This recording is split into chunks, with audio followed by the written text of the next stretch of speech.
I made the decision to visit my husband's mistress in the hospital, not to scream, not to fight, but to understand, to look her in the eyes and see what she had that I didn't after 30 years of marriage. But when I pushed open the door to that hospital room, everything I thought I knew about my life shattered. The bag slipped from my trembling hands, and the sound echoed down the corridor like a gunshot. That moment, the blur of white sheets, the smell of disinfectant, the silence before recognition, was the end of the woman I used to be. I didn't go there for revenge. I went there for truth. Charleston Mercy Hospital always smelled the same, sterile, faintly metallic, heavy with quiet suffering.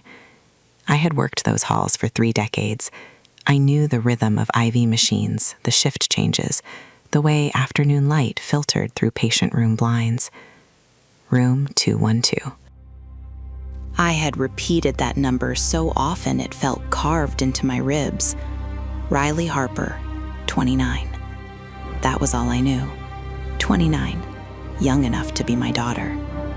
My heels echoed against the polished floor as I walked toward the door. My wedding ring felt heavier than usual, digging into my finger as if it too understood it might not survive this day. Through the small glass panel, I saw him first. Richard, my husband, my partner of 30 years. He was sitting beside her bed. But it wasn't the fact that he was there that destroyed me. It was how he was there. He held a spoon delicately in his hand, feeding her applesauce as if she were made of glass. He brushed a strand of hair from her forehead. His voice softened in a way I hadn't heard directed at me in years. The tenderness wasn't casual. It was intimate, practiced. And then I saw the watch, the silver anniversary watch I saved for, the one engraved with "Forever yours, Laura." He wore it while caring for another woman. My purse slipped from my hand, lipstick, keys, reading glasses scattering across the tile. He looked up. Our eyes met. And 30 years collapsed between us like a building losing its foundation. "Laura," he breathed. But I didn't stay. I stepped backward. The fluorescent lights hummed too loudly. The antiseptic air felt suffocating. I ran. I didn't stop until I reached my car in the parking lot. That was when I broke. Not because he was cheating, but because of the look in his eyes. He wasn't guilty. He was settled. As if I had already been replaced. And sitting in that car, shaking, something unexpected happened. The grief cooled, and clarity arrived. I had gone there to see the woman who stole my husband. Instead, I saw the man who gave himself away. And that was when I realized this wasn't just betrayal. This was preparation.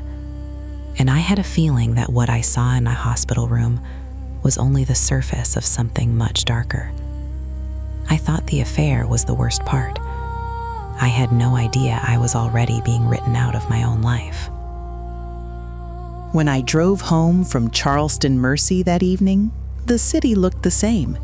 Magnolia trees swayed gently in the breeze. Couples strolled along the harbor. The sky melted into soft peach and gray. Nothing in the world had changed, except everything had. I sat in my driveway for nearly 20 minutes, staring at the house Richard and I had built together 25 years ago. Fresh paint, trimmed hedges, porch light glowing like a postcard version of stability. From the outside, it was the picture of a successful marriage. Inside, it was evidence. I walked through the front door slowly. The scent of cedar polish lingered in the air. His cologne drifted faintly from the hallway, the same one he wore that morning when he kissed my cheek and said he had a client meeting. Client meeting. I moved to the kitchen and sat down at the table, my hands resting flat against the cool wood. Nurses are trained to assess before reacting, so I assessed. When did the changes start? 2 years ago. The late night meetings, the password change on his phone, the gym membership, the way he began placing his phone face down during dinner. Small things, whispers. I had dismissed them because it was easier to question myself than question the man I loved.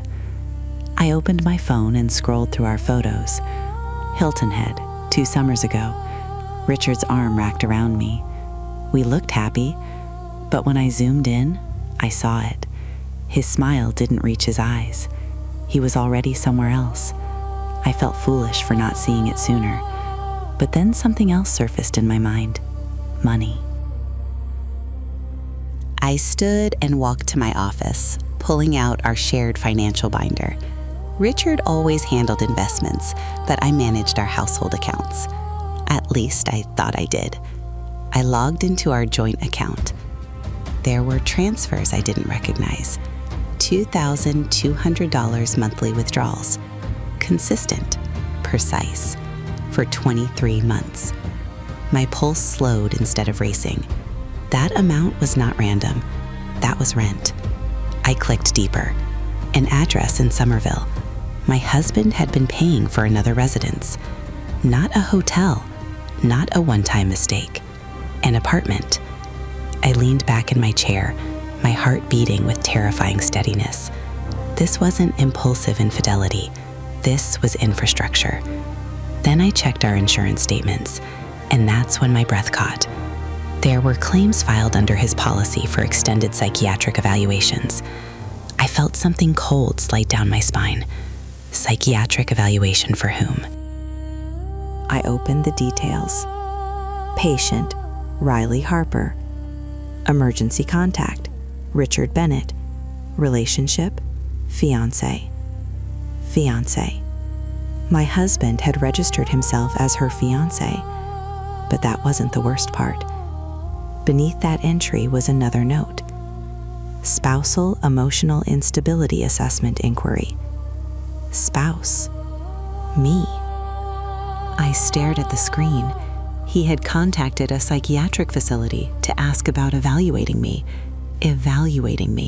for instability. I felt something shift inside my chest. This wasn't about replacing me emotionally. This was about discrediting me legally. Guardianship laws are very real. If a spouse is deemed mentally unfit, control of financial assets can shift quickly. I had seen it happen to patients' families. And suddenly, the late-night conversations he'd been having made sense. You've seemed forgetful lately, Laura. You're overreacting. You've been under stress. He wasn't reassuring me. He was documenting me, building a narrative, gaslighting me into self-doubt while preparing paperwork behind my back. I sat there in absolute silence. 30 years of marriage reframed itself in a single hour. This wasn't a man chasing youth. This was a man securing an exit strategy, and perhaps something more. I remembered the hospital article I'd seen earlier that week about Riley being admitted after a suspected overdose. Not accidental, intentional. Why would a woman so young attempt that? And why was my husband positioned perfectly to become her savior? A man playing hero to one woman, while slowly diagnosing another as unstable. I leaned forward and whispered to myself, "This is not grief. This is evidence." I wasn't going to confront him, not yet. You don't confront a surgeon mid-operation. You wait until you see the full incision. Because I had the growing suspicion that Richard wasn't just leaving me. He was planning to erase me. And I needed to know how far he was willing to go. Rehook. I thought I had discovered an affair. What I had actually uncovered was a blueprint, and I was already part of it. For 2 days after discovering the financial transfers and psychiatric inquiries, I said nothing. I moved through the house like I always had. I made coffee in the morning. I folded laundry. I kissed Richard on the cheek before he left for meetings, and I watched. Observation is second nature to nurses. We monitor vitals. We catch the smallest shifts in breathing patterns. We notice when a patient's smile hides pain. Now, my patient was my marriage, and the symptoms were undeniable. Richard had become careful in a way that wasn't loving, it was strategic. He asked casually if I had been sleeping well. He mentioned that I'd seemed confused lately. He suggested I might benefit from taking some time off work. Each sentence sounded concerned. Each one felt rehearsed. He was planting seeds, and if I reacted emotionally, if I yelled, accused, cried hysterically, it would validate his narrative. So I didn't. Instead, I called someone I hadn't spoken to in years, Caroline Shaw, my college roommate, now a retired detective turned private investigator. She answered on the second ring. "Laura, it's been forever." "I need your help," I said. There was no hesitation in her voice. "Tell me where to meet you." When I laid everything out on her office desk, bank statements, insurance documents, screenshots, Caroline's expression shifted from curiosity to concern. "This isn't sloppy cheating," she said quietly. "This is planning." I nodded. "He's contacted a psychiatric institute," I said. "He's been asking about spousal instability evaluations." Caroline leaned back in her chair. "Laura, if he convinces a court that you're emotionally unstable, he could petition for temporary financial guardianship, especially if he presents himself as the stable caregiver." Caregiver. The word made my stomach turn. "He's been telling people I've been overwhelmed," I added, "that I've been forgetful." Caroline's eyes sharpened. "That's narrative building." Then she asked the question I hadn't yet allowed myself to ask. "Do you think Riley knows about you?" I thought of her in that hospital bed, fragile, pale, dependent. "No," I said slowly. "I think she believes she's the only one." Caroline tapped her fingers against the desk. "Which makes her useful." I swallowed. Useful how? Emotionally vulnerable. If she attempted suicide, she's already in a compromised state. He positions himself as savior. He gains control. He looks devoted. And I look unstable. Yes. The realization felt surgical, precise, cold. Caroline opened her laptop and began digging into public records. Within an hour, she found the Somerville apartment lease, both names listed, Richard Bennett, Riley Harper. Lease began 23 months ago. The timeline aligned perfectly with when he first began questioning my mental clarity. Caroline turned the screen toward me. "This is layered, Laura. He secures emotional loyalty from her. He discredits you. He separates finances quietly. Then he petitions for control." I exhaled slowly. "He's not just leaving me." "No," she said. "He's preparing to remove you." The word remove echoed inside me. Remove, as if I were furniture, replaceable. Caroline leaned forward. "You have two options. Confront him and risk accelerating his timeline, or pretend you're exactly who he thinks you are." My heart beat steadily. "Vulnerable," I said. "Yes." "Fragile." "Yes." "Unstable." She nodded. "If he believes you're breaking down, he'll get comfortable, and comfortable men make mistakes." For the first time since the hospital, I felt something stronger than heartbreak. Strategy. "I can do that," I said quietly. Caroline studied me carefully. "Are you sure?" I met her gaze without blinking. "I've spent 30 years working trauma units. I've seen worse than betrayal. If he wants a performance, I'll give him one." That night when Richard came home, I sat at the kitchen table with red-rimmed eyes and untouched tea. "I think you're right," I said softly. "I haven't been myself lately." His shoulders relaxed ever so slightly. Concern flashed across his face, but beneath it was relief. "That's okay," he said gently. "We'll get you help." "Help." He reached across the table and squeezed my hand, the same hand that had signed on mortgage, the same hand that had raised his children. And in that moment, I realized something chilling. He didn't think I would fight. He thought I would collapse, and he was counting on it. Rehook. He believed he was preparing to save me from myself. He had no idea I was already preparing to save myself from him. The next morning, I began rehearsing weakness, not the dramatic kind, the quiet kind, the kind that looks believable. I moved slower than usual. I let my voice tremble when I spoke. I left a cabinet door open and pretended not to notice. When Richard mentioned a meeting at the Psychiatric Institute just to talk, I didn't argue. I nodded. Maybe I do need help, I said softly. The relief that flickered across his face confirmed everything. He thought he was winning. That evening, I packed a small suitcase. I think I should stay with Caroline for a while, I told him. Clear my head. He hesitated, not out of love, but calculation. That might be best, he said carefully. Space can be healthy. Healthy. He walked me to the door like a concerned husband sending off a fragile wife. And as I stepped outside, suitcase in hand, I realized something terrifying. He didn't try to stop me, because my absence made his life easier. But he didn't know that before I left, Caroline and I had spent 6 hours installing small surveillance cameras throughout the house, disguised as air fresheners, digital clocks, decorative frames, every common room covered, every entrance monitored, synced to a secure cloud account only we could access. If he was building a case against me, we were building one against him. 3 days passed. On the third afternoon, Caroline and I sat in her apartment, staring at the laptop screen.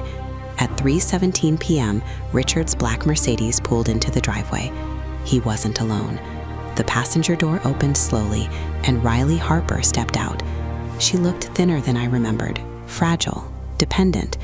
He supported her as she climbed the porch steps, used the key I'd carried for 30 years, and opened my front door. Caroline exhaled slowly. He just crossed the line. On camera, Richard carried her bag into the living room. He helped her sit down on my couch. He moved around the space with the ease of a man who believed it already belonged to him. "This will be more comfortable for you," he said gently. Comfortable. In my home. In my kitchen. He walked her through the hallway, opened the bedroom door. My bedroom. "You can rest here," he told her. I felt my throat tighten. Then came the moment that solidified everything. Riley picked up one of my framed family photos from the mantel. "Who's this?" she asked softly. Richard barely glanced at it. "Just someone from before," he replied casually. She couldn't let go of the past. From before. 30 years reduced to a footnote. He took the frame from her hand and placed it face down. "We'll redecorate," he said. "This house is ours now." Ours? Caroline paused the video. "You hear that?" she asked. I nodded. He wasn't just cheating. He was rewriting history. By the second day, we had footage of him transferring furniture from the Somerville apartment into my house. We captured conversations where he described me as emotionally unstable. "She's not well," he told Riley one evening. Stress finally got to her. He even mentioned consulting a specialist. "Once the paperwork's finalized," he said quietly, "things will be simpler." Paperwork. Guardianship paperwork. He was accelerating the timeline. Caroline leaned back in her chair. "He thinks you're gone," she said. "He thinks you're too fragile to fight." A strange calm settled over me. "He forgot something," I said quietly. "What?" "I'm not fragile. I'm observant." Caroline smiled faintly. "Then let's give him enough rope." That's when we designed the next phase. Not confrontation. Exposure. Public exposure. If Richard believed he had successfully displaced me, he would become careless, and careless men talk. We needed witnesses. We needed credibility. We needed him confident enough to speak freely. So I made the call. "Richard," I said softly the next morning, I've been thinking. Yes, he replied cautiously. Maybe we shouldn't end this quietly. Maybe we owe it to the family to explain things properly. There was a pause. Then that familiar, measured tone. That's very mature of you, Laura. Mature. He had no idea what was coming. Let's have dinner Saturday, I continued. The kids, your parents, a few close friends. He hesitated for just a second, then agreed. He thought it would be closure. It would be something else entirely.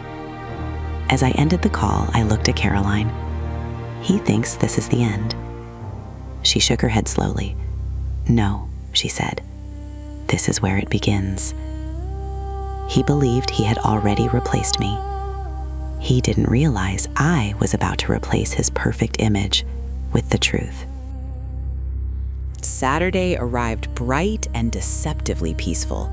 The kind of Charleston evening where the sky glows soft gold and everything feels calm, until it isn't. I returned to the house early that afternoon. Walking through the front door felt different this time. Not like a wife, like a witness. The air carried a faint trace of Riley's perfume. My framed photos were gone, decorative pieces replaced, my presence erased with methodical efficiency. But not completely, because what Richard hadn't erased were the cameras. Caroline arrived an hour later, carrying a slim laptop and external speakers. Everything synced? I asked. Every room, she replied. Every word. We set the laptop discreetly at the end of the dining room table. By 6 p.m., the guests began arriving. Richard's parents entered first. His mother looked at me with sympathy. He said you haven't been well, she whispered. I smiled gently. That's what he told you? Then Ethan and Maya walked in, confused, tense. Finally, Richard arrived. Perfect suit, polished smile, that same silver anniversary watch gleaming under the light. He kissed my cheek. Thank you for doing this, he said warmly. Closure is important. Closure, if only he knew. Dinner was quiet, awkward. The clink of silverware filled the space between lies. Halfway through dessert, I set my fork down. There's something I'd like to share, I said calmly. Richard stiffened slightly. Laura, maybe we should... I pressed play. The first clip filled the room. Richard's voice, clear. She's just someone from before. That chapter's closed. Silence fell like glass shattering. His mother's hand flew to her mouth.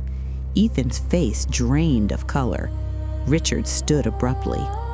Where did you get that? Sit down, I said evenly. The next clip played. She's not stable, his voice continued on screen. Stress has affected her judgment. I'm trying to protect her assets before she damages them. Gasps rippled around the table. Maya stared at him. You told people Mom was unstable? Richard's composure cracked. This is taken out of context. Caroline stepped forward. Actually, she said calmly, it's taken directly from your own living room. She placed printed bank statements and psychiatric inquiry forms on the table.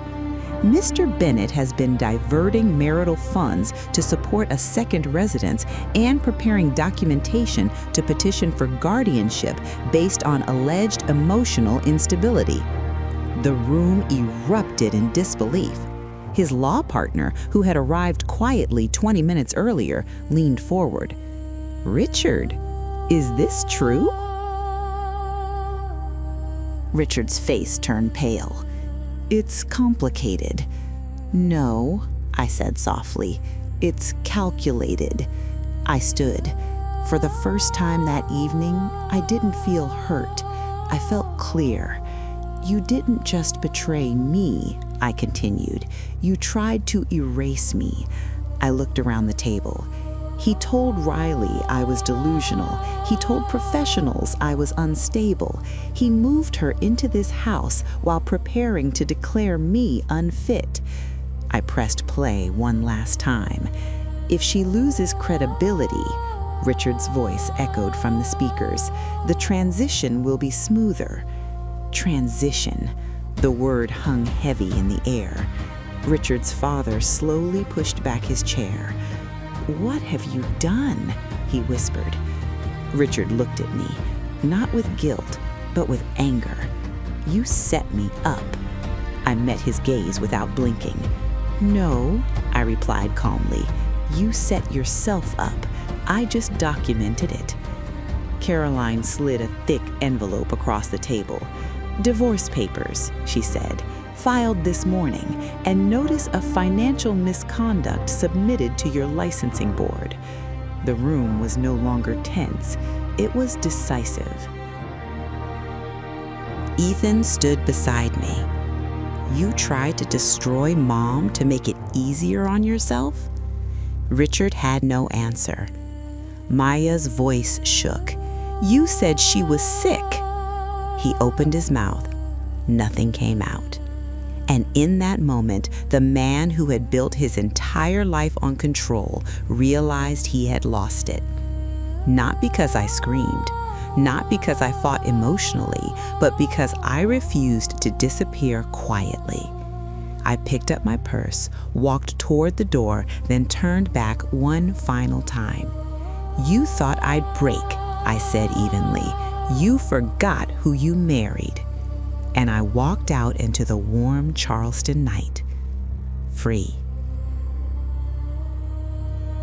Epilogue. 1 year later. The divorce finalized 6 months after that dinner. Richard lost his license, lost his firm, lost the reputation he had spent decades polishing. Riley reached out months later through her therapist. She didn't know. He had told her we were divorced years ago. I forgave her, not for her, for me, because healing is not about revenge, it's about release. Today, I still work at the hospital, not because I have to, because I want to. Every morning, I drink my coffee by the window. The house feels peaceful now, not empty, peaceful. If there is one thing I learned, it's this. When someone shows you who they are, believe them. But when they try to rewrite who you are, stand up, document everything, and let the truth speak for itself. He thought he was writing me out of the story, but in the end, I became the author of his ending.